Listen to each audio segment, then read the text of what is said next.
MP देख रहे हैं आप। मैं हूं आशीष त्रिपाठी आपके साथ। और मुंबई के समंदर में नाव में आग लगने का एक मामला सामने आया। दरअसल मुंबई के अलीबाग इलाके में ये एक नाव में आग लगी थी और समंदर में ही खड़ी ये नाव जो आग की लपटों से घिर गई। आखिर कैसे ये आग लगी अभी तक स्पष्ट नहीं पाए। देखिए किस तरह से आग लगी है और धू धू कर ये आग जल रही है अलीबाग से। ये तस्वीरें सामने आई हैं मुंबई अलीबाग का ये पूरा मामला, जहां समंदर में ही नाव में आग लग गई और आग कैसे लगी अभी तक स्पष्ट नहीं हो पाया है। और धू धू कर जलती ये बोट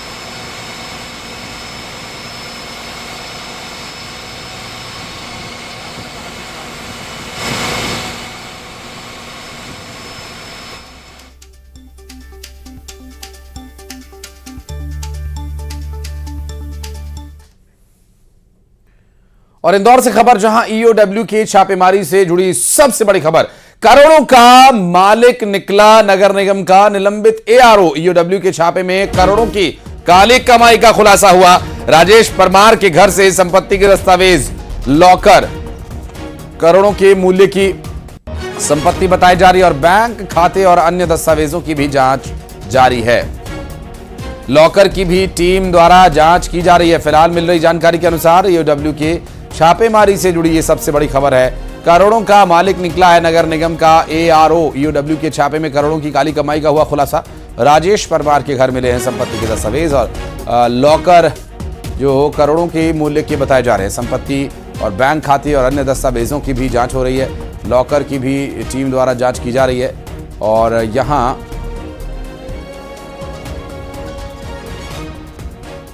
और क्या कुछ तथ्य सामने आते हैं भी देखने का विषय होगा।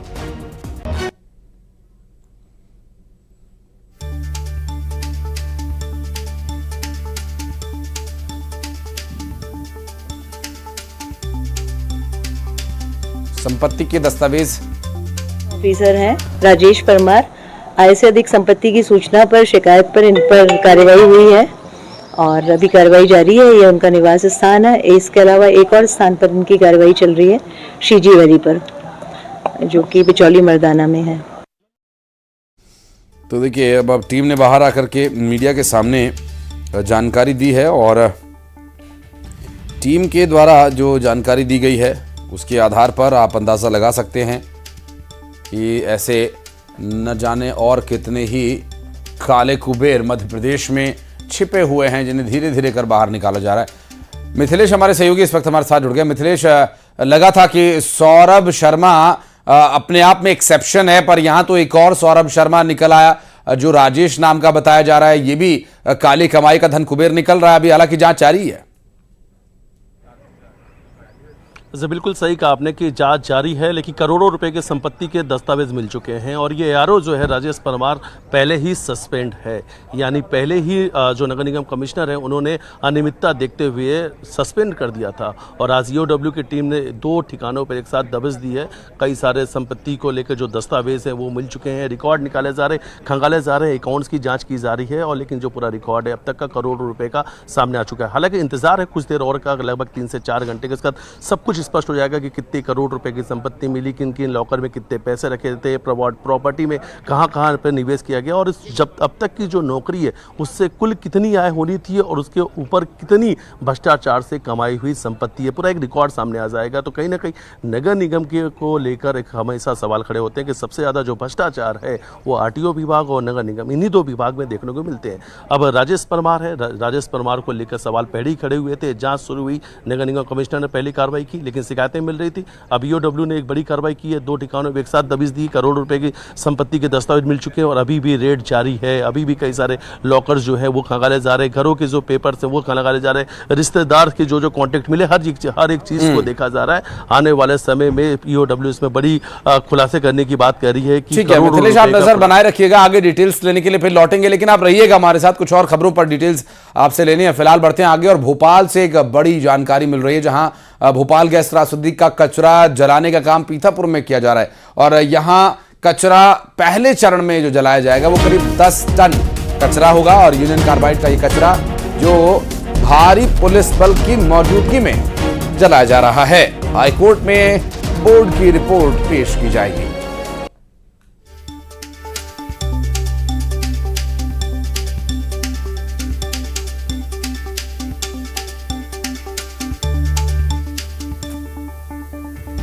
और ये जो कचरा है, इस कचरे को जलाने के लिए कितनी जद्दोजहद करनी पड़ रही है, इसके पीछे का इतिहास संभव है आप सभी को मालूम होगा।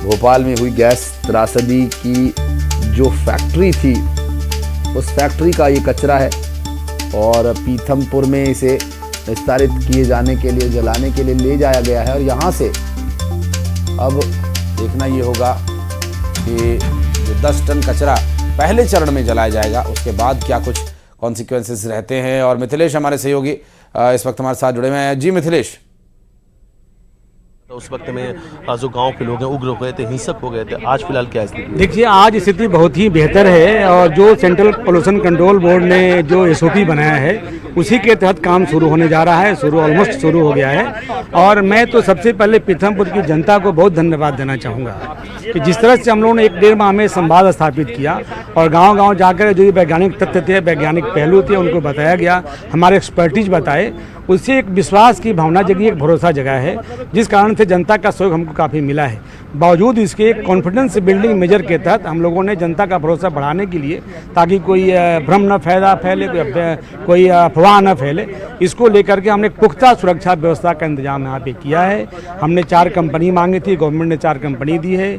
हमारे 9 जीओज लगे हैं, डीएसपी रैंक के अधिकारी लगे हैं, 19 थाना प्रभारी लगे हैं, हमारी इंटेलिजेंस टीम लगी है, एक टेक्निकल टीम लगी है।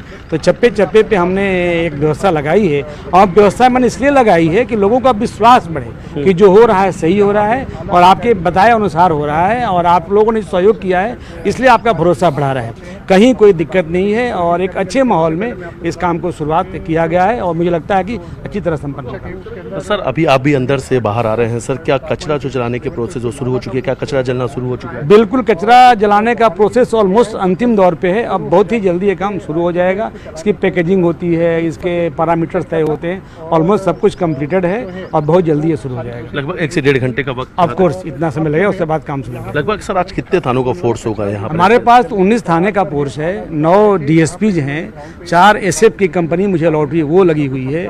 इसके अलावा खुफिया की बहुत बड़ी टीम लगी हुई है। सोशल मीडिया पे हमारी नज़र है, लेकिन ये इसलिए लगा है कि लोगों का विश्वास बढ़ सके, लोगों में भरोसा हो सके, कोई अफवाह न फैले। जनता अल्टीमेटली बहुत सहयोग कर रही है, जिससे हम लोग काम करा पा रहे हैं। बिल्कुल बिल्कुल, जनता बहुत सहयोग कर रही है। और दूसरी तस्वीर हम दिखाते हैं, अभी हमारे साथ में धार के जो कलेक्टर हैं मनोज कुमार सिंह से वो मौजूद थे। दूसरी तस्वीर हम आपको दिखा रहे हैं कि धार के जो कलेक्टर हैं प्रियंक सर मौजूद हैं और इस वक्त हम उनके साथ ही मौजूद हैं, सीधे उन्हीं से बातचीत करेंगे। यहीं से बातचीत करते हैं। सर, आप राम की कंपनी के बाहर मौजूद हैं, वर्तमान में सर क्या स्थिति है? नहीं, मैं अंदर पूरी स्थितियां देख करके आया हूं। सारी स्थिति सामान्य है।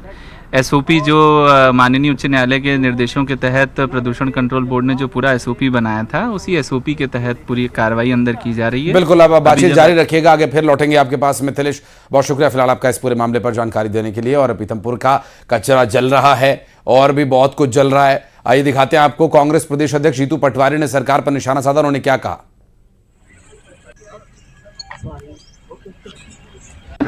ऐसा है कि मैं अगर सरकार का ये कहना है कि वहाँ जहरीला कचरा नहीं है, सरकारी विशेषज्ञों का ये कहना है कि सरकारी कचरा नहीं, मैं चुनौती देता हूँ मुख्यमंत्री जी को। आप किसी एजेंसी को भेज के वहाँ के जल स्तर को रामकी के आसपास 10 किलोमीटर के मानकों में चेक कर लें। अगर नहीं निकला तो मैं सार्वजनिक माफ़ी मांगूंगा, और अगर निकला तो फिर सरकार ने मैसेज दिया है कि हमें आप वोट देते हो, हम आपको जहर देते हैं, कैंसर देते हैं। अपने स्वार्थों के लिए, व्यक्तिगत स्वार्थों के लिए सरकार, उसके मंत्री, उसके मुख्यमंत्री, उसके नुमाइंदे उस जमीन पर किसी न किसी प्रकार का लाभ लेने के लिए कचरा पहुंचा दिया। कोर्ट ने नहीं कहा कि कचरा जलाओ, कोर्ट ने कहा ये सरकार के विवेक पे है। और जहरीला कचरा जलाने के मामले में कांग्रेस के आरोप पर सीएम डॉक्टर मोहन यादव ने पलटवार किया। सीएम डॉक्टर मोहन यादव ने कहा ये तो कांग्रेस की लापरवाही की वजह से हुआ ना, यूनियन कार्बाइड का जहरीला कचरा कांग्रेस ही की तो देन है। कांग्रेस ने तो भोपाल में मौत बांटी थी।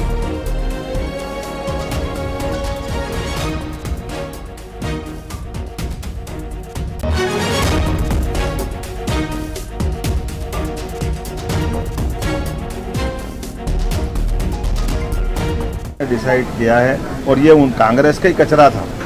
भूल गए वो क्या कांग्रेस ने मौत बांटी थी भोपाल में। 10 लाख से ज़्यादा लोग यूनियन कार्बाइड में अगर मारे गए तो कांग्रेस के तत्कालीन प्रशासन की लापरवाही थी। वो एक तरफ भोपाल को मरने के लिए छोड़ गए और दूसरी तरफ डराने का काम कर रहे हैं। माफी मांगना चाहिए, शर्म आना चाहिए। डिसाइड किया है और ये उन कांग्रेस का ही कचरा था। भूल गए वो क्या कांग्रेस ने मौत बांटी थी भोपाल में। 10 लाख से ज़्यादा लोग यूनियन कार्बाइड में अगर मारे गए तो कांग्रेस के तत्कालीन प्रशासन की लापरवाही थी। वो एक तरफ भोपाल को मरने के लिए छोड़ गए और दूसरी तरफ डरा। और भोपाल से बड़ी खबर, जहां रेवड़ी कल्चर पर आरोप प्रत्यारोप के बीच केंद्रीय मंत्री शिवराज सिंह चौहान ने एक बड़ा बयान दिया। उन्होंने कहा कि लगातार चुनाव होने से सरकार लॉन्ग टर्म फैसले नहीं ले पाती। कई बार वोट बैंक बढ़ाने के लिए फैसले लेने पड़ते हैं जो समाज के लिए ठीक नहीं होते। साथ ही उन्होंने कहा कि कई बार सरकार वोट बैंक की वजह से कठिन फैसले नहीं ले पाती।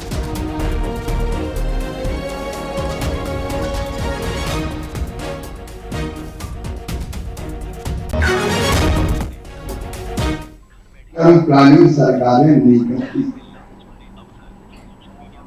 अब देश अगर बनाना है तो बड़े फैसले लेने पड़ते हैं, जैसे प्रधानमंत्री नरेंद्र मोदी ने कड़े फैसले करने पड़ते। लेकिन चुनाव के डर में फिर वैसे फैसले नहीं होते कि अगर वोट बिगड़ गया तो नुकसान हो गया तो वोट बचाओ मत करो, बाहर न जाओ। कई फैसले प्रभावित होते हैं जो बच्चों की भविष्य को बेहतर बना सकते हैं, जो देशों का विकास कर सकते हैं, जो देश को आगे बढ़ा सकते हैं। वोट के डर में फैसले प्रभावित होते हैं। अच्छा, बड़े फैसले प्रभावित होते ही है। कई बार वोट विदाउट फैसले करने पड़ते हैं। कैसे वोट मिलेगा? तो ये भी दे दो, ये भी दे दो, ये भी दे दो, ये भी दे दो। और बात छिंदवाड़ा की, जहां बर्ड फ्लू की दहशत बरकरार है। देश में पहली बार पालतू बिल्लियों में बर्ड फ्लू का वायरस मिला और यह वायरस चिकन के जरिए उनमें पहुंचा था। जिन दुकानों से लाकर पालतू बिल्लियों को चिकन खिलाया गया वहां भी अब जांच की गई तो मुर्गियों में बर्ड फ्लू का वायरस मिला। सारी मुर्गियां अब ले जाकर एक गड्ढे में दफन कर दी गई हैं। जिले में 622 बिल्लियों की अब तक बर्ड फ्लू से मौत हो चुकी है, तो वहीं पालतू बिल्लियों में बर्ड फ्लू मिलने को लेकर अब प्रशासन अलर्ट है। बिल्लियों में बर्ड फ्लू के लक्षण देखे गए हैं और जांच में वो पॉजिटिव भी पाई गई है। इसके बाद प्रशासन हरकत में आया है। हालांकि यहाँ पर तकरीबन 1 माह का समय बीत रहा है। आप मेरे पीछे तरफ जो देख रहे होंगे वहाँ पर तमाम मटन और चिकन की दुकानों को बंद कर दिया गया है और ये एक बड़ी वजह है कि जो बर्ड फ्लू के लक्षण नज़र आए थे उसके बाद प्रशासन ने एक कदम उठाया है। ये जो है आगामी 4 तारीख को, ये 1 माह का समय बीत चुका होगा जब ये दुकानें बंद हैं। और राजेश हमारे सहयोगी इस वक्त हमारे साथ मौजूद है। राजेश, ये छिंदवाड़ा में बिल्लियों में बर्ड फ्लू से लोगों में दहशत भी है, चिकन मटन की दुकानें भी बंद कर दी गई हैं, अब क्या? ये देखिए, अभी जो प्रशासनिक अधिकारियों का कहना है कि अभी 4 तारीख तक ये देखा जाएगा, क्योंकि 4 तारीख को टाइम लिमिट खत्म हो रही है 1 माह की। इसके बाद यदि लक्षण पाए गए, जांच फिर से होगी, लक्षण पाए गए तो इस समय सीमा आगे बढ़ेगी। उधर मटन व्यापारी और मुर्गी व्यापारियों ने जरूर इस चीज का विरोध किया कि अब खोल दिया जाए, क्योंकि लक्षण मिल नहीं रहे हैं। लेकिन प्रशासन पूरी तरह सख्ती बरत रहा है, किसी तरह की कोताही और लापरवाही बरतने के मूड में नहीं नजर आ रहा है। प्रशासनिक अधिकारियों ने यह भी तय कर दिया है कि अस्पताल में एक वार्ड बना दिया है ताकि मानव में अगर कहीं कोई लक्षण नजर आए तो वो यहाँ भर्ती हो जाए। इस वार्ड में अभी तक कोई पेशेंट भर्ती नहीं हुआ है। अधिकारियों ने यह भी स्पष्ट किया है कि उनके जिनके यहाँ की बिल्लियां जो थी वो मरी हैं, उनको भी वो की आइसोलेट करके उनकी जांच हुई है उन परिवार की, लेकिन किसी तरह का कोई बर्ड फ्लू का वायरस नहीं पाया गया। फिलहाल यहाँ पर बर्ड फ्लू को लेकर एक दहशत का माहौल जरूर बना था, लेकिन अब धीरे धीरे स्थितियां सामान्य हो रही है। केवल बिल्लियों की मौत की वजह से ये हालात जो है ये बिगड़ने के आसार दिख रहे हैं। और स्वाभाविक है, बिल्लियों की मौत की वजह से इस तरह का डर होना। आप रहिएगा हमारे साथ HGS पछावर साहब हैं, वेटरनरी डॉक्टर हैं। डॉक्टर साहब, ये बर्ड फ्लू बिल्लियों को चिकन खिलाने की वजह से फैला था और ये चिकन जो भी खाएगा क्या उसे बर्ड फ्लू होगा? यदि उस चिकन में बर्ड फ्लू था तो ये जो परेशानी है प्राथमिक स्तर पर इसकी क्या उपाय नजर आता है, क्या करना चाहिए?